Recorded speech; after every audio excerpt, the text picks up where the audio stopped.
फिर आप सभी का आपके अपने यूट्यूब चैनल PS क्लासेस पर। तो दोस्तों आज के इस वीडियो लेक्चर में हम दो टॉपिक को पढ़ने जा रहे हैं। वो टॉपिक है बच्चों सक्रियण ऊर्जा, जिसे हम बोलते हैं बच्चों इंग्लिश में एक्टिवेशन एनर्जी, और दूसरा टॉपिक है बच्चों आपका दहली ऊर्जा, जिसको हम बोलते हैं बच्चों थ्रेशोल्ड एनर्जी। तो आई स्टूडेंट बिना किसी देरी के शुरू करते हैं वीडियो लेक्चर को, समझते हैं पूरी बात को। तो चलिए स्टार्ट करते हैं। तो देखिए स्टूडेंट, जैसा कि आप लोग जानते होंगे बच्चों, अगर हमें कोई रिएक्शन करानी है, यानी हमें कोई अगर अभिक्रिया करानी है, तो हमें उस अभिक्रिया के लिए उत्पाद लेने पड़ते हैं, ठीक है, यानी रिएक्टेंट लेने होंगे, ठीक है। अब बच्चों मान लीजिए हम एक एग्जांपल ले रहे हैं कि मान लीजिए हम अमोनिया गैस बनाना चाहते हैं, ठीक है। अमोनिया जो नाइट्रोजन और हाइड्रोजन के संयोग से बनती है, ठीक है। अच्छा, अब अमोनिया गैस बनाने के लिए बच्चों हमारे पास दो अभिकारक हो गए, कौन कौन से, एक तो नाइट्रोजन हुआ और एक हाइड्रोजन हुआ, ठीक है। तो अगर बच्चों इन नाइट्रोजन और हाइड्रोजन की इंटरनल एनर्जी यानी इन अभिकारकों की आंतरिक ऊर्जा उस अभिक्रिया की देहली ऊर्जा से कम होगी, तो बच्चों अभिक्रिया संपन्न नहीं होगी, अर्थात अभिक्रिया में कोई उत्पाद नहीं बनेगा। चलिए मैं इसको मैं एग्जांपल के माध्यम से आपको समझा रहा हूं, तो आपको और क्लैरिटी के साथ समझ में आएगा, ठीक है। तो मान लीजिए स्टैंड हम बनाना चाहते हैं बच्चों अमोनिया गैस। तो अमोनिया बनाने के लिए हमें N2 चाहिए होती है, ठीक है। साथ में बच्चों हमें क्या चाहिए होती है, H2 यानी हाइड्रोजन गैस चाहिए होती है, ठीक है। अब मान लीजिए अब अभिक्रिया होने के लिए तैयार है, ठीक है। अब बच्चों ये जो अभिकारक है नाइट्रोजन और हाइड्रोजन, हम एक केस ले रहे हैं, एक समझाने के लिए एग्जांपल है बस, कि जो इनकी जो इंटरनल एनर्जी है, इन अभिकारकों की जो इंटरनल एनर्जी यानी जो आंतरिक ऊर्जा है, उसका जो वैल्यू है बच्चों वो कितना, मान लीजिए 20 जूल है। कितनी जूल है बच्चों, 20 जूल है, ठीक है। अच्छा, अब बच्चों इस अभिक्रिया को होने के लिए, यानी अभिक्रिया होने का मतलब उत्पाद बनने के लिए, यानी अमोनिया बनने के लिए, ठीक है, तो उसकी जो दहली ऊर्जा है, जो दहली ऊर्जा जिसको बच्चों ET से लिखते हैं, बच्चों कैसे लिखते हैं, ET से लिखते हैं, ठीक है, उसका जो वैल्यू है बच्चों वो कितना है, 50 जूल है। कितना बच्चों, 50 जूल है, ठीक है। ये ET क्या होता है, यानी जो थ्रेशोल्ड एनर्जी होती है, दहली ऊर्जा होती है बच्चों, ये वह ऊर्जा होती है, ठीक है। अगर अभिकारक अणुओं की आंतरिक ऊर्जा इस दहली ऊर्जा से कम होगी, तो बच्चों अभिक्रिया स्टार्ट नहीं होगी, अभिक्रिया स्टार्ट नहीं होगी, ठीक है। जब जैसे ही इनकी इंटरनल एनर्जी इसी एनर्जी की बिल्कुल बराबर हो जाएगी, तो अभिक्रिया स्टार्ट होना शुरू हो जाएगी, अर्थात आपका उत्पाद बनना शुरू हो जाएगा। तो अभी बच्चों हम कंडीशन ये ले रहे हैं, ठीक है, कि हमने किसी कंटेनर में N2 और H2 को मिला लिया, ठीक है, और जो हमने देखा है, हम एक एग्जाम्पल के तौर पर बता रहे हैं आप लोगों को कि इनकी जो इंटरनल एनर्जी है 20 जूल है, ठीक है, और अभिक्रिया स्टार्ट होने के लिए कितनी एनर्जी चाहिए बच्चों, 50 जूल चाहिए, ठीक है। तो आप देखिए ये तो आपसे देख पा रहे हो ये कम है इससे, तो इस कंडीशन में बच्चों आपकी अमोनिया यानी उत्पाद नहीं बनेगा। समझ में आ रहा आप लोगों को मेरी बात, ठीक है।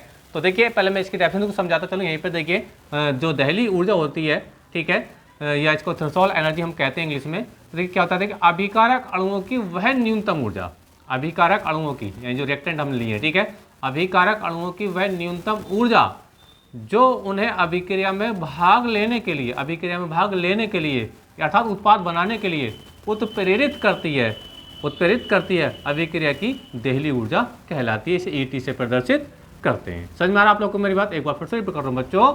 देखिए अभिकारक अणुओं की वह न्यूनतम ऊर्जा, जो अभी मैं एग्जांपल दे रहा हूं, वो न्यूनतम ऊर्जा कम है, वो 20 जूल है, लेकिन इसको अभिक्रिया स्टार्ट होने के लिए कितनी ऊर्जा चाहिए, 50 जूल ऊर्जा होनी चाहिए थी अभिकारक को, लेकिन वो उतनी है नहीं, ठीक है। तो देखिए फिर समझा रहा हूं, अभिकारक अणुओं की वह न्यूनतम ऊर्जा जो उन्हें अभिक्रिया में भाग लेने के लिए यानी उत्पाद बनाने के लिए, अमोनिया बनाने के लिए, ठीक है, उत्प्रेरित करती है अभिक्रिया की दहली ऊर्जा कहलाती है। इसे ET से प्रदर्शित करते हैं। समझ में आप लोगों को मेरी बात, आई होप कि आपको समझ में आ रहा होगा।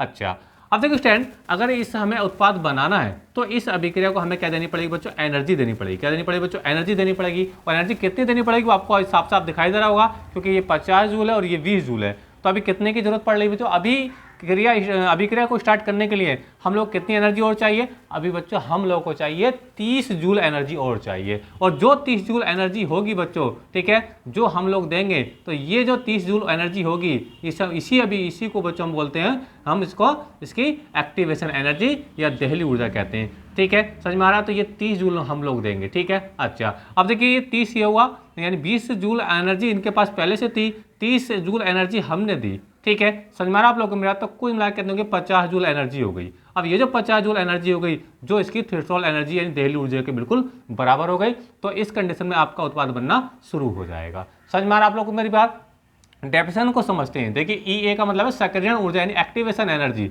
ठीक है। क्या देखिए समझा रहा हूँ आप लोगों को, देखिए समझें, देखिए क्या देखिए समझें, वह न्यूनतम ऊर्जा जो किसी रासायनिक अभिक्रिया को संपन्न करने के लिए, संपन्न करने मतलब उत्पाद बनाने के लिए, ठीक है, उत्पाद बनाने के लिए प्रयुक्त होती है सक्रियण ऊर्जा अर्थात एक्टिवेशन एनर्जी कहलाती है। इसे हम ई से रिप्रेजेंट करते हैं। तो अब ई का वैल्यू देखिए हम कैसे निकाल सकते हैं। ई का वैल्यू निकालने के लिए फार्मूला क्या होता है, देखिए ई ए इज इक्वल टू होता है स्टैंड ई टी यानी इसकी अभिक्रिया की दहली ऊर्जा, ठीक है, माइनस क्या होता है बच्चों ये ई आई क्या बच्चों इंटरनल एनर्जी है किसकी, यानी आंतरिक ऊर्जा है किसकी, अभिकारकों की। समझ में आ रहा आप लोगों को मेरी बात, ठीक है। तो इसको देखिए यहाँ पे वैल्यू पुट करके आप आराम से इसको निकाल सकते हैं वैल्यू को। तो ये कितना देखो ई टी कितना था बच्चों, ये 50 जूल था, कितना था ये 50 जूल था, ठीक है। और स्टार्टिंग में इनकी एनर्जी कितनी थी इनके पास, कितनी थी बच्चों, ये 20 जूल थी, ठीक है। तो जब इसका अंतर देखेंगे तो ई का वैल्यू कितना आएगा, घटाएंगे तो देखो ई का वैल्यू बच्चों यही आ जाएगा, ये कितना आएगा, ई बराबर कितना आएगा 30 जूल आ जाएगा। समझ में आ रहा आप लोगों को मेरी बात। तो आई होप कि आपको समझ में आ रहा होगा। एक बार फिर से रिपीट कर रहा हूँ, देखिए वह न्यूनतम ऊर्जा जो किसी रासायनिक अभिक्रिया को संपन्न करने के लिए, संपन्न मतलब उसके अंदर उत्पाद बनाने के लिए, ठीक है, प्रयुक्त होती है, ठीक है, सक्रियण ऊर्जा कहलाती है। इसे हम ई से प्रदर्शित करते हैं। समझ में आ रहा आप लोगों को मेरी बात। और ये देखो ये जो मैं टर्म्स यहाँ पे बोल रहा था कि इस ऊर्जा को हमने दिया है, देखिए जब ये गैसें दोनों N2 और H2 जब इसके कंटेनर के अंदर ये पड़ी होती हैं तो इनके मोलिक्यूल क्या होते हैं बच्चों, आपस में टकराते हैं। मोलिक्यूल क्या होते हैं बच्चों, आपस में टकराते हैं। तो मोलिक्यूल के टकराने से ही बच्चों ये ऊर्जा वहाँ पे जनरेट हो जाती है। समझ में आ रहा आप लोगों को बात। तो इसी एनर्जी की वजह से, इस ई की वजह से ही बच्चों क्या बनता है, इस अभिक्रिया में क्या बनेगा बच्चों, आपका NH3 बनेगा, यानी क्या बनेगा, अमोनिया बनेगा। क्या बनेगा बच्चों, अमोनिया बनेगा। आई होप कि आपको समझ में आ रहा होगा मेरी बात, ठीक है। तो देखिए दोनों टर्म्स आपको समझ में आए होंगे कि दहली ऊर्जा क्या होती है। तो दहली ऊर्जा बच्चों वह ऊर्जा होती है, ठीक है, जो अभिक्रिया को स्टार्ट करने के लिए अभिकारकों के पास होना चाहिए। अगर उतनी ऊर्जा, अगर दहली ऊर्जा से अभिकारकों की अगर इंटरनल एनर्जी अभिक्रिया की दहली ऊर्जा से अगर कम है, थ्रेशोल्ड एनर्जी से कम है, तो रिएक्शन स्टार्ट नहीं होती है। समझ में आ रहा आप लोग को मेरी बात। अच्छा अब देखिए अभिक्रिया को संपन्न कराने के लिए, ठीक है, यानी उसके अंदर उत्पाद बनाने के लिए, ठीक है, जितनी हमें एक्सटर्नल एनर्जी देनी पड़ती है, ठीक है, वो एनर्जी कहलाती है बच्चों आपकी थ्रेशोल्ड एक्टिवेशन एनर्जी कहलाती है, जिसे हम ई से प्रदर्शित करते हैं। समझ में आ रहा। तो इस अभिक्रिया के लिए अगर हम नॉर्मली कहूँ तो ये का मान कितना होगा, 30 होगा। इसको निकाला जा सकता है अगर आपको इंटरनल एनर्जी पता है और उस अभिक्रिया की थ्रेशोल्ड एनर्जी पता है तो आपको यहाँ से आराम से इससे कैलकुलेट भी कर सकते हैं। तो वैल्यू कितना आएगा, देखिए इस अभिक्रिया बच्चों यही वैल्यू आ जाएगा। समझ में आ रहा आप लोग को मेरी बात। अच्छा थोड़ा देखिए अब मैं ग्राफ के माध्यम से आपको समझा देता हूँ। देखिए ये जो मैं कह रहा था आपको ई आई, मान लीजिए ये इसकी प्रारंभिक ऊर्जा यानी इन अभिकारकों की ये क्या बच्चों, इंटरनल एनर्जी है, ठीक है। अच्छा अब मान लीजिए जो थ्रेशोल्ड एनर्जी में एग्जांपल ले रहा था ये 50 जूल है, कितनी है बच्चों, ये इसका मैंने लिया था बच्चों 20 जूल, ठीक है, और ये कितनी मान लीजिए 50 जूल है, ठीक है। समझ में आ रहा आप लोगों को मेरी बात। ई टी का वैल्यू कितना बच्चों 50 जूल में एक एग्जांपल यहाँ पे जो बता रहा था, ठीक है। तो आप देख पा रहे होंगे। तो अब हमें ये एनर्जी देनी पड़ेगी, ये एनर्जी हमें देनी पड़ेगी। जैसे ही इसका मान बच्चों कितना हो जाएगा, 50 जूल हो जाएगा। जैसे ही जो दी गई एनर्जी उसका मान कितना हो जाएगा, 50 जूल हो जाएगा, ठीक है। तो ये अभिक्रिया जो बच्चों जो अभिक्रिया है ये इसमें उत्पाद बनना शुरू हो जाएगा। यानी इस कंडीशन में बच्चों क्या हो जाएगा, यहाँ पर उत्पाद बनना शुरू हो जाएगा। उत्पाद यानी प्रोडक्ट बनना क्या हो जाएगा बच्चों, ये शुरू हो जाएगा। समझ में आ रहा आप लोगों को मेरी बात, ठीक है। तो यहाँ से देखिए ये जो वैल्यू आएगी इसकी ग्राफ को देखो यहाँ से यहाँ तक कितना है, ये पूरा 50 है, ये कितना 20 है। तो ये जो इसका डिफरेंस आएगा ये कितना आएगा बच्चों, ये का मान 30 ही आएगा, जो मैं आपको बता रहा था। देखिए 50 में से 20 को लेस करेंगे तो ये का मान कितना आ जाएगा, 30 आ जाएगा। समझ में आ रहा है। तो जो सक्रियण ऊर्जा होती है, जो एक्टिवेशन एनर्जी होती है बच्चों, वो वह ऊर्जा होती है, वह एनर्जी होती है जो अभिक्रिया को संपन्न कराने के लिए प्रयुक्त होती है, ठीक है। और जो दहली ऊर्जा होती है वो उस अभिक्रिया के अभिकारकों के लिए वो ऊर्जा होती है जो उस अभिक्रिया में भाग लेने के लिए उसको उत्प्रेरित करती है, ठीक है।